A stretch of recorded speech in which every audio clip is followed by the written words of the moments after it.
Don't just live for tomorrow, or just live in yesterday. Just be glad for all you have that's in today.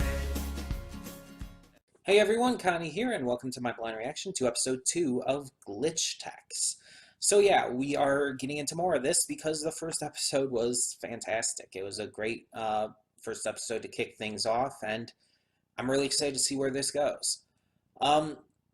So we have Miko and Five, who are two young gamers who end up kind of accidentally getting involved with the glitch techs and everything after a glitch messes with the tournament they're competing in.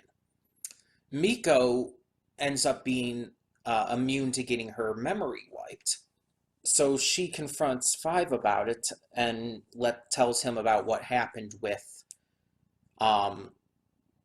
the other guy whose name I can't remember right now. She tells him everything that happened with that and how he technically won the tournament.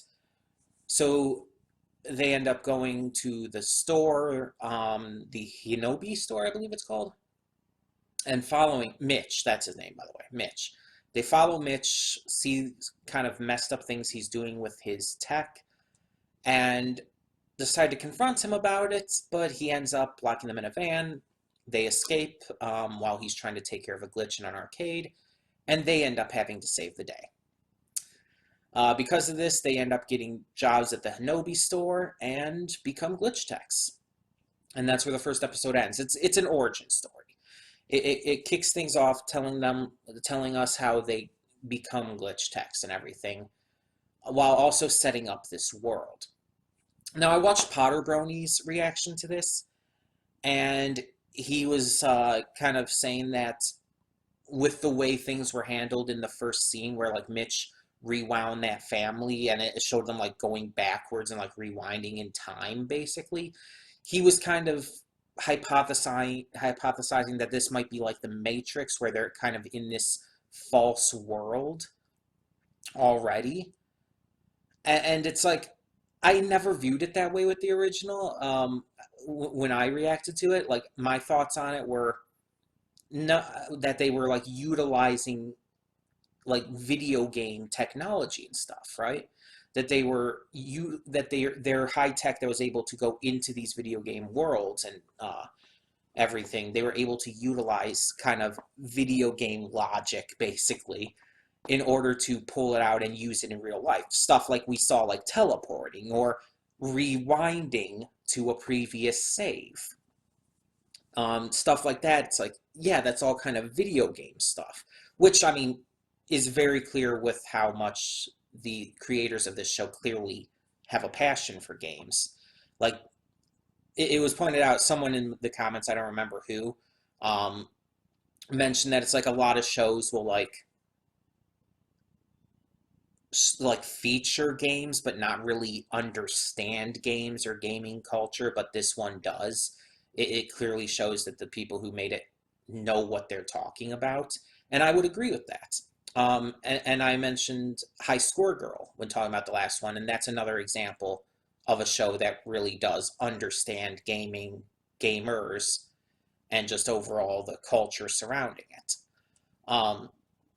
Which, if you haven't checked out High Score Girl, I would definitely suggest it. Both seasons are on Netflix, so yeah. But I'm definitely excited to see more of this. I'm excited to see what they do now that they are glitch techs.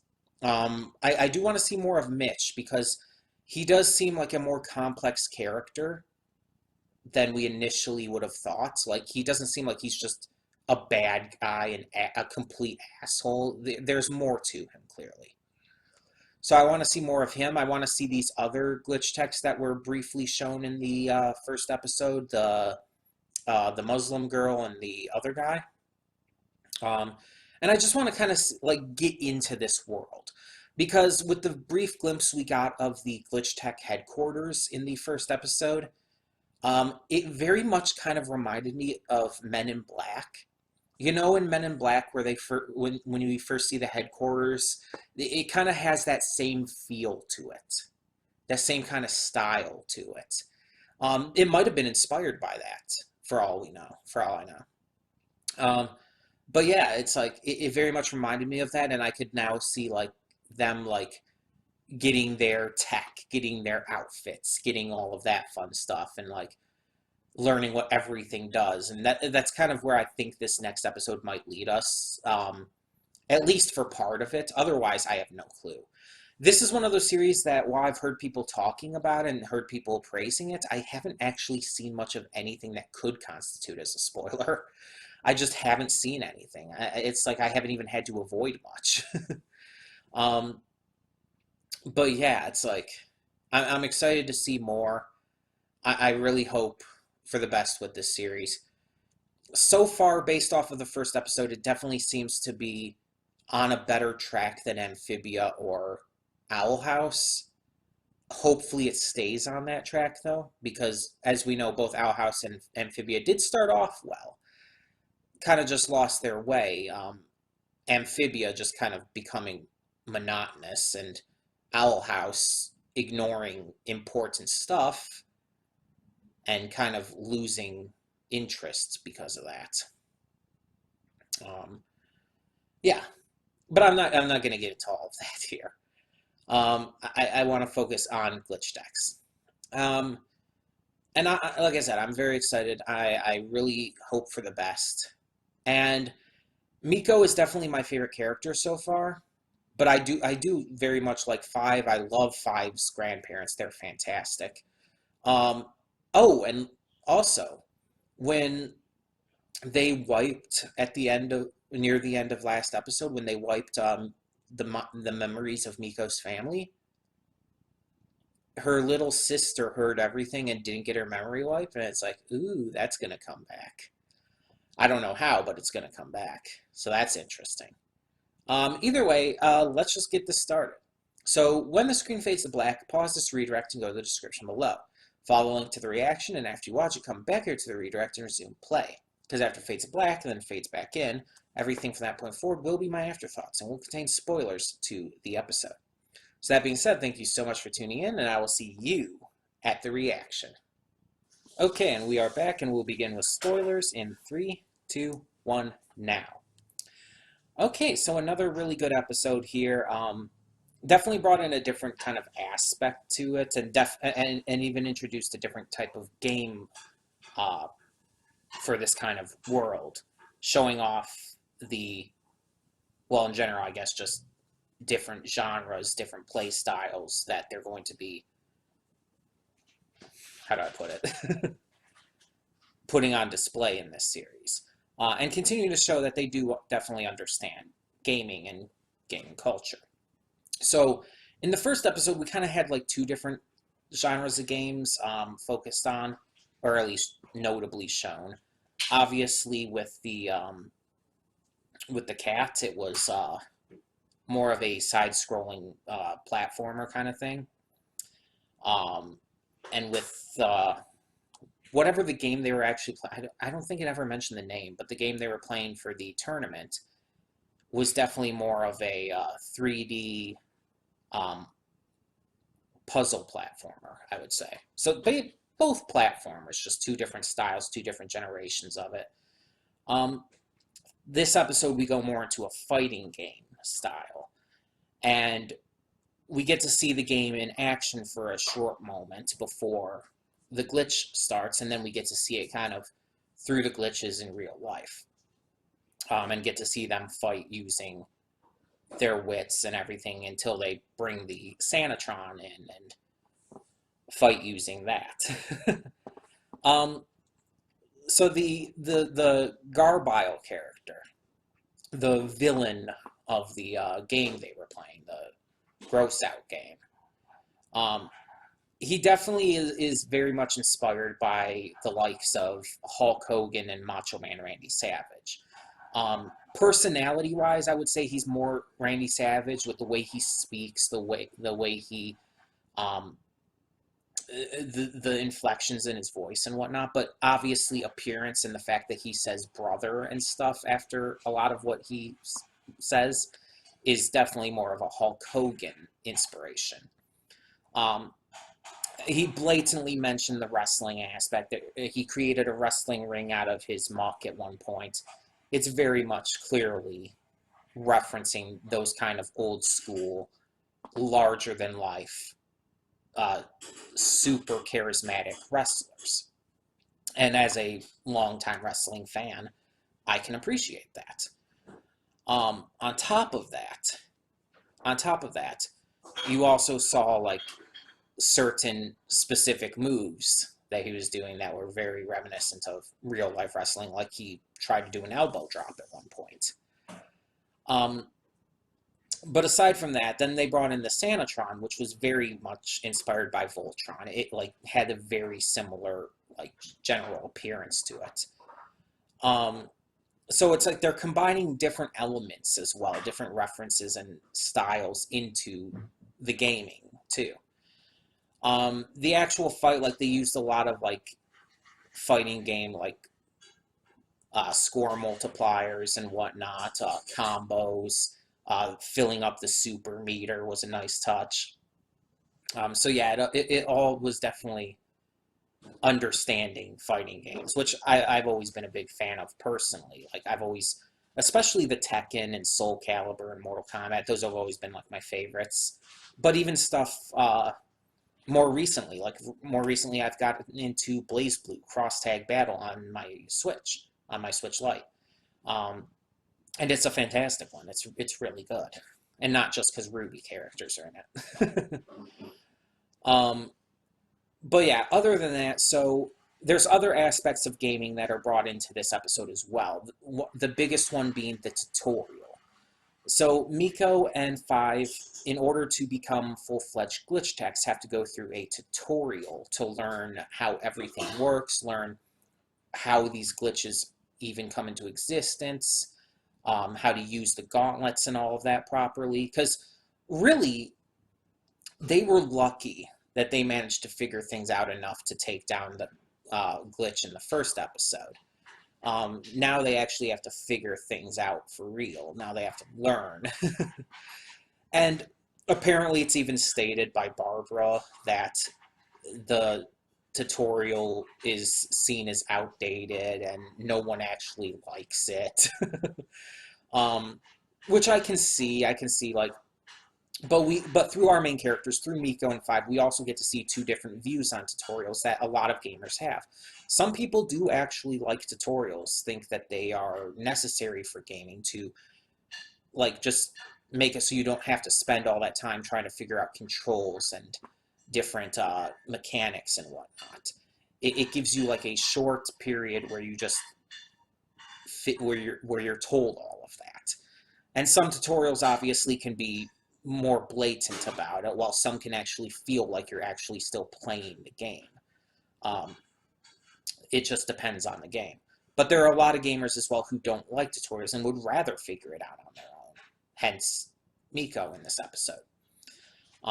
So we get to see both sides of that as well, and it's, again, really showing that the people who made this show understand gamers and how they can have those two differentiating viewpoints on the same thing. So that's really interesting and fun to see. Because I've known plenty of gamers who have had both of those sides. And personally, for me, I have no issue with tutorials. It doesn't bother me. It's never bothered me. Usually, even if it's a really like over-the-top poor tutorial to where it's like just so blatantly hand-holdy and just completely instructional, it can get a little annoying sometimes. I do prefer the ones that feel more like actual gameplay or incorporate actual parts of the story into it. For example, Cuphead's tutorial is very much a by the book, just like, this is what you do. Like, you press this button. It says right on the screen, press this button to do this. press this button to do that. And you're just walking through a literal tutorial screen. And it's a little annoying because of that. But then on the other hand, you have Undertale. Undertale's tutorial, you're going through the story, you're going through the world, you're meeting characters. Yes, it's telling you what to do and it's explaining certain mechanics to you, but it feels a lot more natural. It feels a lot more believable in the way it's handled. So it's like two very different kinds, and I do prefer the likes of Undertale with that. The ones that feel like they're more part of the game rather than a completely separate thing. But it's like, at least the one in Cuphead is short. It's like you can finish it like in less than 5 minutes. But yeah, it's like overall, I have no real issue with tutorials as long as they're not too annoying. But yeah, so in the end, we find out that there's a threat of the store being shut down, everyone's memories being wiped, because if everything goes wrong, obviously they don't want anything getting out. So yeah. And they managed to squeak by and managed to luckily get through everything just fine. But of course, Phil is still upset and tells them, it's like, no, you managed to squeak this out, but you're still going through the tutorial. Which apparently is 8 hours long. He mentioned like the first 3 hours are the worst, but the next 5 like drag on or something like that. It's like, geez. But yeah, and then we get that little glimpse at the end of like a bigger thing going down. So apparently the Hinobi headquarters is watching them and trying to figure something out for the future. So it's not necessarily implied that it's sinister. It could be just a completely up and up reason for it. But it definitely portrays that scene in a way like, okay, something big is happening here. And it could be sinister. But you don't really know for sure. Barbara is the only really new character introduced. We don't get to meet any of the other glitch techs that I mentioned before, the Muslim girl or the other guy or whatnot. You see a couple other glitch techs here and there, but that's about it. The only new character we get to meet in this episode, not counting the tutorial AI, is Barbara. So Barbara was a rookie glitch tech as well at one point. I presume around the same time Phil was. They probably like grew up as glitch techs together. Clearly they know each other. She is currently an inspector for the Hinobi headquarters, though, and is there to, well, inspect them after the events of the first episode, specifically the glitch at the tournament. She's there to just make sure everything's up and up, and there's a 4-strike system, not a 3-strike. Normally, in a lot of these inspection systems, it's like, oh, you get like 3 strikes. 3 strikes, you're out. And that's a lot of things, not just this kind of scenario. That's a lot of things run by the 3-strike system because it's a tried and true system. But this one is 4 strikes. You can get 3 strikes and you can still pass. But if you get 4 strikes, if you get a 4th strike, that's when everything is closed down. So that's really interesting. That's a little different. We see that Barbara has this kind of wild personality, despite Phil kind of like saying that she was basically this bookworm and everything, and her being an inspector now and everything kind of like hints to that itself as well.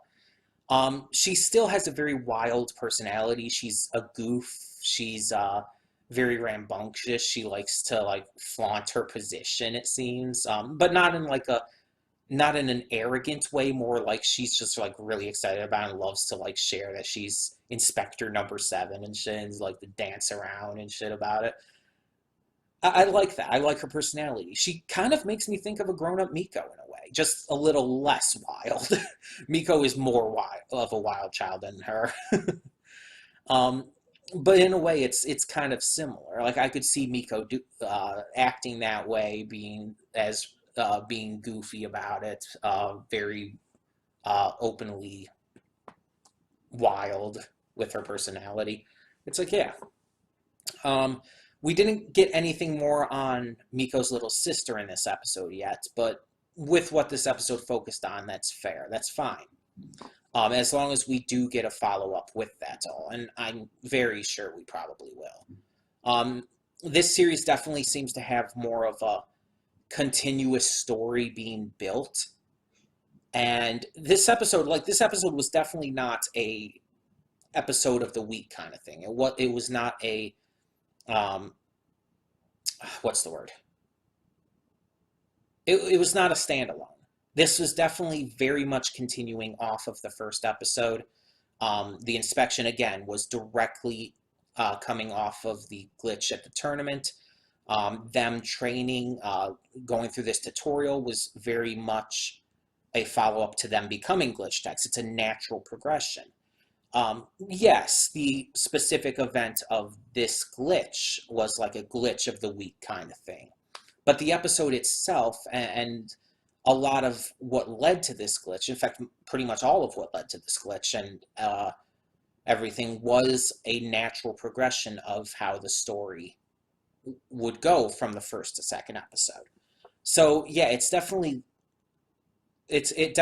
helps it stand apart from those other shows I mentioned in the pre-thoughts, Amphibia and Owl House, both of which were definitely a lot more episodic. That's the word I was thinking of before. They were definitely a lot more episodic with their go-betweens. There was a little bit of an ongoing story kind of hinted at with both of them, but it really was very minor as for any real plot. And Owl House, that didn't even come in until later on until a few episodes later on. Like the notable ongoing plot didn't even kick in right away. And with Amphibia, it only kind of hinted at things very, very few and far between. But yeah. And I want to make it clear for those who might hate that I'm just shit-talking those shows and you guys might love them. I'm not saying that Amphibia and Owl House are inherently terrible or anything. Just, I want to make that clear. They weren't for me. They were definitely not for me. They were doing things that I really just couldn't get into and that were draining my personal interest in them. I dropped them because I personally didn't like them. That doesn't mean that you can't. That doesn't mean that I say the shows are absolute trash. No. I will tell you if I think a show is absolutely trash. I just had some issues with those two shows that I couldn't really reconcile. And on the contrary, with Glitch Tech, so far at least, it's kind of the complete opposite. Like, I am loving this. I don't know if I would put it on the same level. In fact, I probably wouldn't, but it's not on the same level of quality, but I would compare this in terms of like how much I'm enjoying it so far based on the first episode going into the second and now afterwards, to either Carol and Tuesday or Isokin. Isokin I didn't react to on the channel, but still. Both of those, it's like, oh, the first episode was so good. Will the second episode be able to keep that up? And they did. And this show is now doing that as well. And it's like, okay. It's kind of the same kind of thing, but it's, again, not necessarily to the exact same quality. Because Carol and Tuesday and Isokin, it's like, it's hard to reach that kind of quality. It really is. Because both of those are so freaking fantastic. So just solidly written and has amazing characters, and I could rave about those two shows, and I've already done enough of at least Carol and Tuesday on this channel. But yeah, it's like I could definitely see this show doing that kind of thing, but I've only seen these first 2 episodes now, so it's hard to say for sure.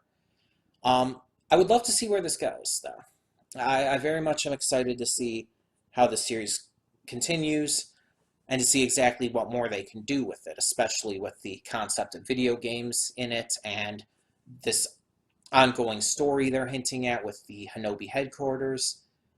So yeah, there's a lot more possibilities going forward. Also, there's I think 9 episodes out currently. Let me check to be sure. I still have Netflix on. Yeah, there are currently 9 episodes released, but I have heard that they are planning on releasing more soon. Like continuing the season, because apparently this is only like the first part of the season. So the entire season's not even up. I don't know when the release, maybe I could actually look that up.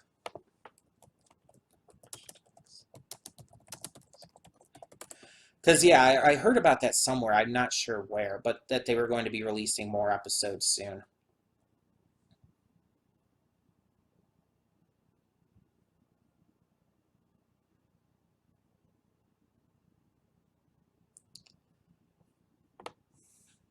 If this loads up, maybe I can see. That's the problem with trying to look up things like this. I have to actually wait for it to come up.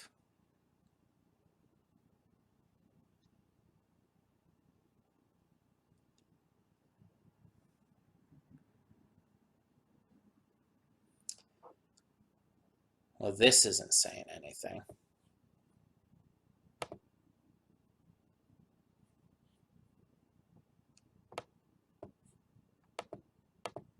Let's try this one.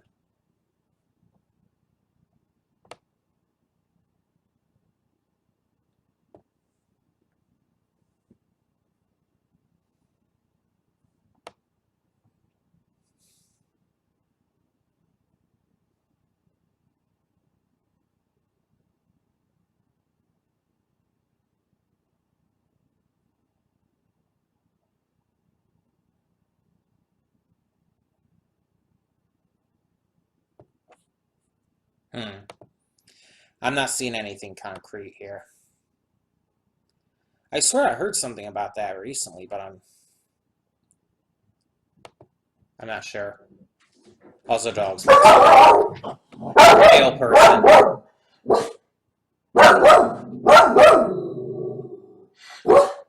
Yeah, this is saying, okay, I found saying 10 more episodes have been confirmed to be in production, but that's all I'm seeing here.